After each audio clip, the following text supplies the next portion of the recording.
Hi வீவோஸ், இன்னைக்கான வீடியோவில் என்ன நடக்கலாம்னு சொல்லிட்டு பார்க்கலாம். வீடியோக்குள்ளே போகிறதுக்கு முன்னாடி நம்ம சேனலை லைக் அண்ட் சப்ஸ்கிரைப் பண்ணிவிட்டு கொஞ்சம் சப்போர்ட் பண்ணுங்கள். வாங்க இப்போ வீடியோக்குள்ளே போகலாம். ரேவதி கார்த்திக்காக பைக் புக் பண்ணியிருப்பாங்க. அதனால் எப்படியாவது சூப்பரான கலராக செலக்ட் பண்ணி அங்கே புக் பண்ணிட்டு வந்துடணும் அப்படின்னு சொல்லிட்டு ரேவதி போகிறதுக்காக ரெடியாக இருப்பாங்க. அப்போ தான் கார்த்தி ரேவதி கிட்ட சொல்லுவாங்க, ரேவதி இன்னைக்கு நம்மளுக்கு கல்யாண நாள், இன்னைக்கு நீ என்கிட்ட சொல்லாமல் எங்கேயுமே வெளியில் போகக்கூடாது அப்படிங்கிற மாதிரி சொல்ல. இதை கேட்ட ரேவதி வந்து சரி மண்டையாட்டிட்டு ரோகிணி கிட்ட போய் சொல்லுவாங்க, அக்கா எப்படியாவது நான் போயிட்டு பைக் கலரை செலக்ட் பண்ணணும், அப்படி இல்லைனா நம்ம புக் பண்ண பைக் நம்மளுக்கு கிடைக்காது. நான் இங்கே தலைவாணியை தூங்குற மாதிரி செட் பண்ணி வச்சுட்டு போகிறேன். நீ தான் கொஞ்சம் நேரத்துக்கு நான் இங்கே தூங்குறதா சமாளிக்கணும்.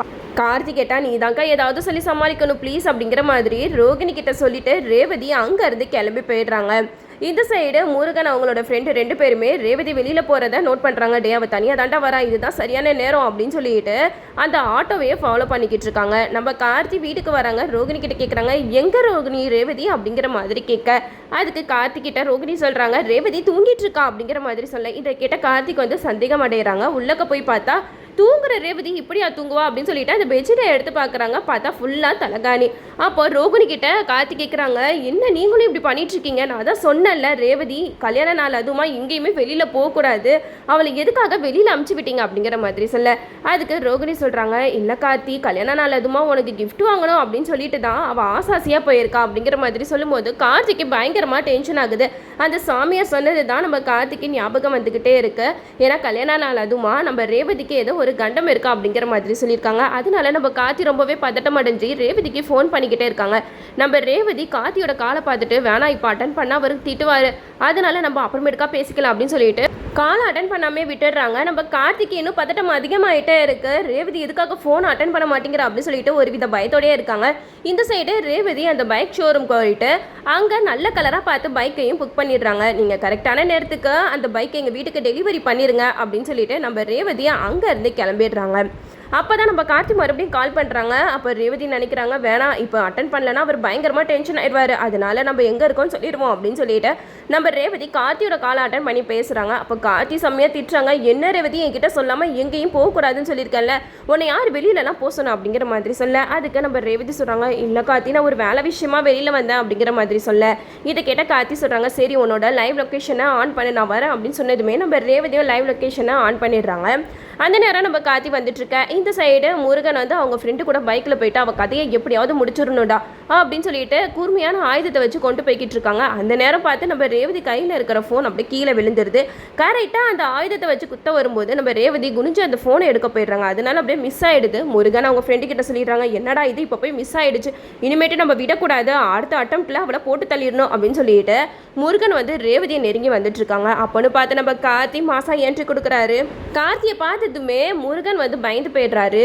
அவளோட புருஷன் தாண்டா இது, வேணாம் நம்ம இப்போதைக்கு எதுவும் செய்ய வேணாம் அப்படின்னு சொல்லிட்டு பின்னாடி போயிடுறாங்க.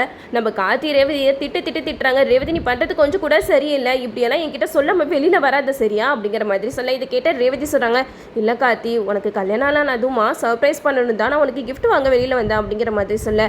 இது கேட்ட நம்ம கார்த்தி சொல்கிறாங்க, அதுக்கு என்கிட்ட சொல்லிட்டு வந்திருக்கலாம்ல அப்படிங்கிற மாதிரி கார்த்தி சொல்லுவாங்க.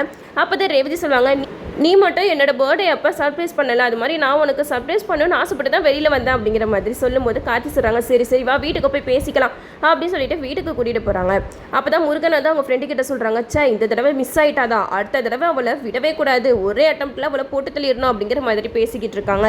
ஆமாண்டா இவளை நம்ம சும்மா விடக்கூடாது, நம்ம இப்போ இந்த நிலமையில இருக்கோன்னா அதுக்கு காரணமே அவள் தானே, அவள் கதையை முடிச்சாதான்டா நம்மளுக்கு நிம்மதியாக இருக்கும் அப்படிங்கிற மாதிரி முருகன் அவங்க ஃப்ரெண்டு கிட்ட பேசிக்கிட்டு இருக்காங்க. இந்த சைடு நம்ம கார்த்தி ரேவதி 2 பேருமே வீட்டுக்கு போயிடுறாங்க. சாமுண்டீஸ்வரி ரேவதியை பற்றி கேட்குறாங்க, என்ன ரேவதி எதுக்காக வெளியில் போயிட்டு வர அப்படிங்கிற மாதிரி கேட்க. அதுக்கு ரேவதி சொல்கிறாங்க, இன்னைக்கு எங்களுக்கு கல்யாண நாள், என் புருஷன் கூட நான் வெளியில் போயிட்டு வரேன், என் புருஷன் கூட தானே போனேன், அதில் என்ன உங்களுக்கு கஷ்டம் அப்படிங்கிற மாதிரி கேட்க. இதை கேட்ட சாமுண்டீஸ்வரி சொல்கிறாங்க, இங்கே பாரு ரேவதி, நீ 6 மாதம் வரைக்கும் தான் இவன் கூட வாழ்வேன், அதுக்கப்புறம் அவனை விட்டு நீ பிரிய தானே போகிற, அதுக்காக எதுக்கு நீ இப்போதைக்கு ஊர் சுற்றிக்கிட்டு இருக்க அப்படிங்கிற மாதிரி கேட்க. அதுக்கு கார்த்தி சொல்கிறாங்க, இங்கே பாருங்க அப்படின்ற ஒன்று நடக்கவே நடக்காது, நான் ரேவதியை விட்டு பிரியவும் மாட்டேன், ரேவதி என்னை விட்டு பிரியவும் மாட்டான், எங்களை பிரிக்க யாராலையுமே முடியாது அப்படிங்கிற மாதிரி சொல்ல. இது கேட்ட நம்ம சந்திரா சொல்கிறாங்க, பாத்தியாக்கா எப்படியெல்லாம் பேசுகிறாங்கன்னு, உனக்கு இருக்கிற மரியாதையே அவ்வளோதான், உன் பொண்ணு என்னன்னா உன்னையும் எடுத்து பேசுகிறான், இவன் என்னன்னா மறுபடியும் உன்கிட்ட சொன்னதே திரும்ப சொல்லிக்கிட்டு இருக்கான், பாத்தியா இந்த வீட்டில் உனக்கு சப்போர்ட்டாக நான் மட்டும் தான் இருக்கேன், வேற யாருமே உனக்கு சாதகமாக பேசவே மாட்டேங்கிறாங்க அப்படிங்கிற மாதிரி சொல்ல. இது கேட்ட சாமுண்டீஸ்வரி சொல்கிறாங்க, நீங்கள் பாரு ரேவதி நான் சொல்கிறத கேட்டு நடந்துக்கோ, இவன் கூட சுற்றுற வேலையெல்லாம் விட்டுரு, இனிமேட்டு கல்யாண நாள் அந்த நாள் இந்த நாள் சொல்லிட்டு இவன் கூட சுற்றி உன்னோட டைமை வேஸ்ட் பண்ணிக்கிட்டு இருக்காத, பின்னாடி வருத்த போகிறது நீயே தான் இருப்ப அப்படிங்கிற மாதிரி சாமுண்டீஸ்வரி சொல்ல இதை கேட்ட ரேவதி காதலே வாங்காமல் போயிடுறாங்க. இந்த சைடு நம்ம ரோகிணி நம்ம மயில் எல்லாருமே சேர்ந்து கார்த்தி ரேவதிக்கு கேக் கட் பண்ணுறதுக்காக எல்லாமே ரெடி பண்ணிக்கிட்டு இருக்காங்க. அப்போ தான் நம்ம ரேவதி கார்த்தி கேக்கெல்லாம் கட் பண்ணி எல்லாத்துக்குமே ஊட்டி விட்டு வாழ்த்துக்களை சொல்லிக்கிட்டு இருக்காங்க. அப்போ தான் நம்ம ரேவதி வந்து சாமுண்டீஸ்வரி கிட்ட கேக்கை கொண்டு போய் கொடுக்குறாங்க. அப்போ சாமுண்டீஸ்வரி சொல்கிறாங்க எனக்கெல்லாம் இந்த கேக் வேண்டாம் அப்படிங்கிற மாதிரி சொல்ல இதை கேட்ட ராஜராஜனுக்கு சமூகமும் வருது. என்ன ஈஸ்வரி இப்படி பண்ணிக்கிட்டு இருக்க, நீ எப்போவுமே மாறவே மாட்டியா, உன் பொண்ணு எவ்வளோ ஆசையாக கேக் கொண்டு வர, அதை போயிட்டு வேணான்னு சொல்லிக்கிட்டு இருக்க அப்படிங்கிற மாதிரி சொல்ல இதை கேட்ட சாமுண்டீஸ்வரி சொல்கிறாங்க ஆமாம் இவன் என் வீட்டு மாப்பிள்ளையே கிடையாது, இவன் தேவையில்லாமல் அவன் கூட சேர்ந்து கல்யாண நாள் வேற கொண்டாடிட்டு இருப்பான், அதை பார்த்து நான் ரசிச்சுட்டு இருக்கணுமா, இந்த கேக் ஒன்று தான் கேடா அப்படிங்கிற மாதிரி சொல்ல இது கேட்ட ரேவதி சொல்கிறாங்க என்னம்மா பேசிக்கிட்டு இருக்கீங்க, கார்த்தி இந்த குடும்பத்துக்கு எல்லாமே நல்லதாக தான் பண்ணிக்கிட்டு இருக்காரு, அதை நீங்கள் புரிஞ்சுக்கலனா கூட பரவாயில்ல, ஆனால் உங்கள் மனசாட்சிக்கு நல்லாவே தெரியுமா கார்த்தி ரொம்பவே நல்லவர், நீங்கள் என்ன பண்ணாலும் சரி நான் அவரோட தான் கடைசி வரைக்கும் சேர்ந்து வாழ்வேன், எங்கள் 2 பேரையும் யாராலையுமே பிரிக்க முடியாது அப்படிங்கிற மாதிரி நம்ம ரேவதி சொல்லிடுறாங்க.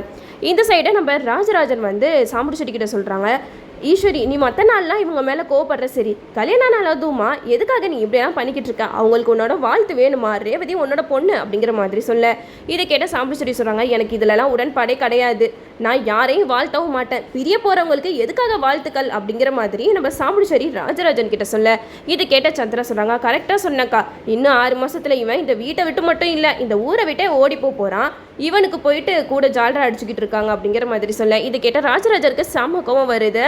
சந்திராவை பயங்கரமாக திட்டிடுறாங்க என் புருஷன்கிட்ட இருந்து என்னை பிரிச்சுட்டு நீங்கள் 2 பேரும் சந்தோஷமாக கல்யாண நாள் கொண்டாடுறீங்களா, இதுதான் நீங்கள் கொண்டாடுற லாஸ்ட் கல்யாண நாளாக இருக்கும், இதுக்கப்புறம் நீங்கள் 2 பேரும் சேர்ந்து வாழ்ந்தா தானே ரேவதியை உங்ககிட்ட இருந்து நான் நிரந்தரமாக பிரிக்க போகிறேன்டா அப்படிங்கிற மாதிரி சந்திரா மனசில் நினச்சிக்கிட்டு இருக்க சிவனாண்டிக்கு கால் பண்ணி சொல்கிறாங்க இங்கே நடக்கிறதெல்லாம் பார்க்க என்னால் முடியாது, நம்ம 2 பேரையும் பிரிச்சுட்டு இவங்க 2 பேரும் ஜாலியாக கல்யாண நாள் கொண்டாடிட்டு இருக்காங்க, இதெல்லாம் பார்க்கும்போது எனக்கு எப்படி இருக்குது தெரியுமா, சீக்கிரமாக கார்த்திகிட்ட இருந்து ரேவதியை பிரிக்கணும், அதுக்கு என்ன ஏற்பாடு பண்ண முடியுமோ சீக்கிரம் பண்ணுங்க அப்படிங்கிற மாதிரி சொல்லிடுறாங்க. இந்த சைடை நம்ம சிவனாண்டி முருகனுக்கு கால் பண்ணி சொல்கிறாங்க இங்கே பாரு முருகா நீ வந்து ரேவதியை போட்டு தள்ளணும் அப்படின்னு சொல்லிட்டு பப்ளிக் பிளேஸில் அவளை நீ போட்டு தள்ளனா கண்டிப்பாக நீ ஜெயிலுக்கு தான் போவ, அதனால நான் சொல்கிற ஐடியாவை நீ ஃபாலோ பண்ண அப்படிங்கிற மாதிரி சிவனாண்டி முருகனுக்கு ஐடியா கொடுக்குறாங்க. ரேவதி வீட்டை விட்டு வெளியில் வரும்போது கார்லேயே அவளை ஃபாலோ பண்ணிட்டு போயிட்டு கார் வச்சு அவளை அடித்து தூக்கிடு, அப்புறம் உன் மேலேயும் கேஸ் வராது, இவன் நடந்து போய்கிட்டு இருக்கும்போது தெரியாதனமா காரை ஏற்றிட்டான் அப்படிங்கிற மாதிரி சொல்லி எல்லாத்தையுமே முடிச்சிடலாம், நீயும் தப்பிச்சிருவ, ரேவதி கதையும் முடிஞ்சிடும் அப்படிங்கிற மாதிரி சிவனாண்டி முருகனுக்கு ஐடியா கொடுக்க இதை கேட்ட முருகன் வந்து ரொம்பவே சந்தோஷப்படுறாங்க. நல்ல வேலை நாங்கள் கொலை பண்ணி எங்கே நாங்கள் மாட்டிக்குவோமோ அப்படின்னு சொல்லிட்டு பயந்துட்டே இருந்தோம், கடைசி நேரத்தில் நீங்கள் வந்து நல்ல ஐடியாவாக கொடுத்தீங்க, கண்டிப்பாக நாளைக்கு ரேவதியோட கதையை நான் முடிக்க தான் போகிறேன் அப்படிங்கிற மாதிரி முருகன் ஒரு பக்கம் சொல்லிக்கிட்டு இருக்காங்க. இந்த சைடு நம்ம ரேவதி வந்து கார்த்திக்காக ஆசாசையாக புக் பண்ண பைக் வீட்டுக்கே வந்துடுது. அந்த பைக்கை பார்த்ததுமே எல்லாருமே ரொம்ப சந்தோஷப்படுறாங்க. மயில் சொல்கிறாங்க பரவாயில்லையே ரேவதி உன் புருஷனுக்காக பைக்கெல்லாம் நீ ஆர்டர் பண்ணியிருக்கேன் அப்படிங்கிற மாதிரி சொல்ல இது கேட்ட ரேவதி சொல்கிறாங்க ஆமாம் மாமா அவர் தான் நிறைய கார் வச்சிருக்காருல, பைக்கில் போனால் கொஞ்சம் ஸ்பெஷலாக இருக்கும்ல அப்படிங்கிற மாதிரி நம்ம ரேவதி சொல்ல இதெல்லாம் கேட்டுட்டு சந்திரகலாவுக்கு பயங்கரமாக இரிட்டேட் ஆகுது. அப்போ சந்திரகலா மனசில் நினைக்கிறாங்க ஆடுடி ஆடு, நீ எவ்வளோ ஆட முடியுமோ ஆடு, இது எல்லாமே இன்னையோட முடிய போகுது, நாளைக்கு உன்னோட கதையே முடிய போகுது, அப்புறம் பாரு வேடிக்கையை அப்படிங்கிற மாதிரி நம்ம சந்திரா வந்து மனசில் நினச்சிக்கிட்டு இருக்கேன். இந்த சைடு நம்ம ரேவதி ரொம்ப சந்தோஷமாக கார்த்திகிட்ட இந்த பைக்கை ஓட்டி பாருங்க அப்படின்னு சொல்லிட்டு சாவியெல்லாம் கொடுக்குறாங்க. ஒருவேளை நம்ம கார்த்தி ரேவதியை பைக்கில் ரவுண்டு கூட்டிகிட்டு போகும்போது அந்த முருகன் காரை வச்சு அடித்து தூக்கி போட்டுருவாரு தான் நினைக்கிறேன். ஏன்னா அந்த சாமியார் சொன்ன மாதிரி ரேவதிக்கு கண்டம் இருக்கிறது உண்மைதான் போல. இதுல இருந்து நம்ம ரேவதியை நம்ம கார்த்தி எப்படி காப்பாத்துறாரு சொல்லிட்டு நம்மளும் வெயிட் பண்ணி பார்ப்போம். ஓகே வீவர்ஸ், இந்த வீடியோ உங்களுக்கு பிடிச்சிருந்தா லைக் பண்ணுங்க, மறக்காம நம்ம சேனலை சப்ஸ்கிரைப் பண்ணிருங்க.